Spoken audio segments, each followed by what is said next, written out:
Long before the first cities rose from mud and stone, before kings and priests carved their names into monuments, a human hand picked up a rock and chipped it into shape. At first glance, the object looks ordinary, just a sharp flake, a crude edge of stone. But when archaeologists uncovered tools like these buried deep in layers of earth, they realized they were looking at something shocking. These tools were not 10,000 years old, not 50,000. Some of them were over 2 million years old. That number changes everything.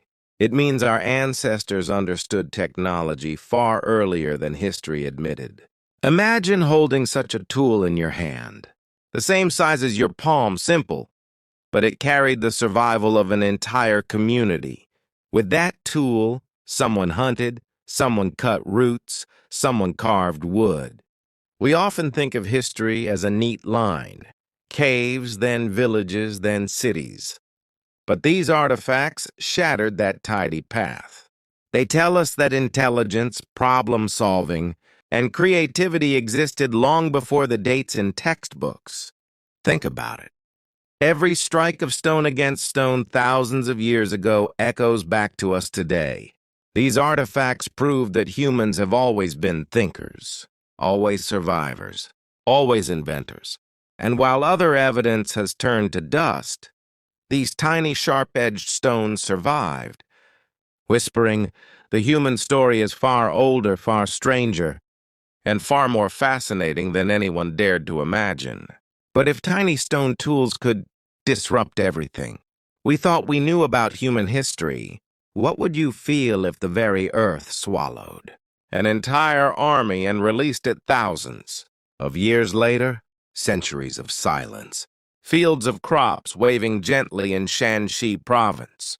Then, in 1974, farmers digging for water hit something hard. Not stone, not roots, clay. At first, just fragments. A face, a hand. But soon, the ground gave way to rows upon rows of warriors, the terracotta army. Imagine stepping down into that pit for the first time. Thousands of life-size soldiers revealed by pale light, standing guard in perfect formation, as if waiting for the sound of a trumpet to call them into battle. Every soldier is unique. One has a stern jaw, another wrinkled eyes. Their armor is different.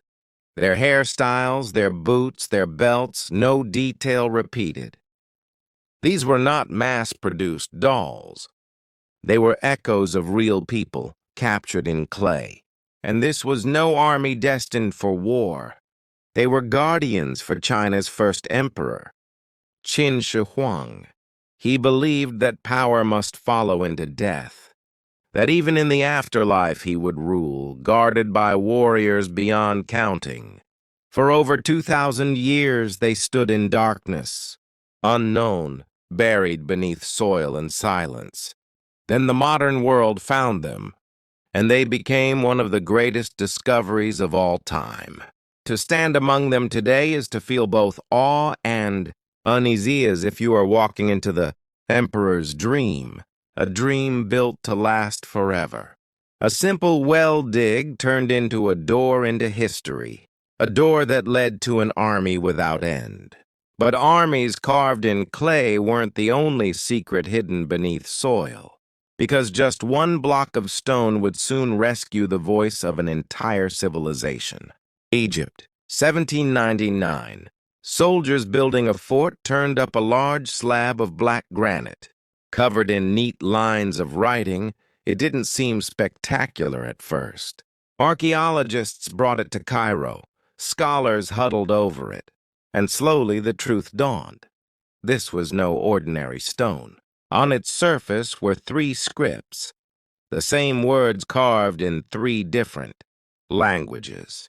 Greek, Demotic, and Egyptian hieroglyphs, and this meant something miraculous. Until then, nobody alive could read the mysterious hieroglyphs cut deep into pyramid walls. They were symbols without voices, silent birds, eyes, and snakes carved in stone. For centuries, hieroglyphs mocked scholars with their secrets. But this stone was the key. Because the Greek text could be read, scholars compared the lines and began unlocking the language of ancient Egypt. Slowly, the voices of pharaohs, priests, and scribes returned. Why is the Rosetta Stone jaw dropping? Because it single-handedly reopened 3,000 years of history. Entire libraries of ancient carvings became readable because of it. We could suddenly hear what kings said to their gods, what workers recorded on walls, what prayers were sent into eternity. Imagine the chills of realizing that a forgotten civilization could speak again through one piece of stone. That is not just an artifact, it is resurrection. But stones weren't the only things keeping secrets. Because in another corner of the world, words weren't carved in granite. They were hidden on fragile scrolls, waiting in silence for thousands of years until a goat, of all things, led humans right to them. In the late 1940s, a shepherd boy wandered the cliffs near the Dead Sea. Searching for a lost goat, he tossed a stone into a hole in the rock. Instead of silence, he heard shattering, clay jars. Inside the cave, dozens of jars hid rolled scrolls, ancient parchment carefully preserved for over 2,000 years. When scholars studied them, the shock spread through the world. These were the Dead Sea Scrolls, biblical texts, community rules, hymns, and prayers written more than 2 millennia ago by a Jewish sect living in the desert. Until then, nobody expected writings like these to survive that long. But they had. They revealed versions of religious writings older than any copies possessed. Until that moment, they widened our knowledge of faith, history, and human thought during a time when empires clashed and prophets walked. Some scrolls were fragile, so delicate they had to be unwound fiber by fiber. Others were intact, words still dark against faded parchment. Reading them was like hearing whispers from a people long turned to dust. It was one of the biggest archaeological finds of the 20th century. Standing before them today, you feel awe and a kind of reverence, not just because of their age, but because of what they represent. The power of words to travel through time, defy destruction, and outlast every empire. But if jars in a desert cave could return voices from the past, what about a corroded machine dredged from the sea, one so advanced it looked like it belonged to the future instead of the past? It began with a storm in 1901. Greek sponge divers went looking for shelter near the tiny island of Antikythera. Beneath the waves, they found a shipwreck full of bronze statues, jewelry, and treasures. But the strangest object looked useless. A green, corroded lump of metal broken into pieces. It sat unnoticed for decades. Then scientists examined it. Inside were gears, intricate, interlocking, precise. They realized this was a machine, over 2,000 years old. What it could do stunned the world. By turning its gears, it could track the motion of the sun and moon, predict eclipses, even show the cycles of planets. An ancient computer, a device so advanced it seemed impossible for the time. For years, scholars refused to believe it.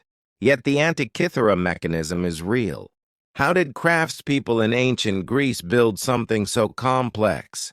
How much knowledge was lost when their world fell? Holding it today feels like holding a piece of the future that slipped into the past. It reminds us of something humbling. Brilliance isn't modern.